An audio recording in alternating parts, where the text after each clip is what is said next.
हरिओम. माझे नाव राजेश्री वीरा राजेंद्र जोशी, सिडको उपासना केंद्र, छत्रपती संभाजीनगर.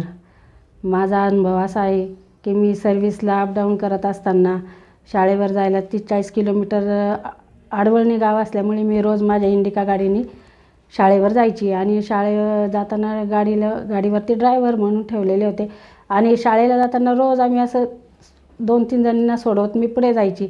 असं 4 वर्ष मी अपडाऊन करत असताना आता बदलीचे प्रयत्न चालू होते आणि त्याच वेळेस एक दिवस काय झालं की आम्ही येताना 2-4 गावामध्ये लागायची आणि एक दिवस गाडी अशी जोरात वेगात असताना काय झालं की एकदमच चौफुलीच्या रस्त्यावर एका बाजूने 10-12 वर्षाचा मुलगा इतका जोरात पळत आला आणि तो गाडीवर येऊन आदळला लगेच पुढच्या याच्यावर.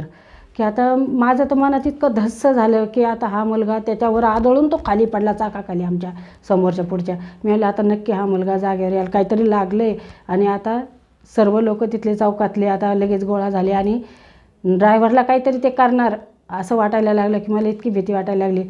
पण त्याच वेळेस काय झालं आणि एकदम तो मुलगा उठला आणि त्या गर्दीतून एक धिप्पाड असा बापून माणूस जवळ येऊन उभं राहून एकदम लगेच म्हणाले की काही नाही, त्या मुलाला कुठेही काही लागलेलं नाही. मग त्यांनी त्या मुलाला उठवलं आणि लगेच आम्हाला म्हटले तुम्ही जा.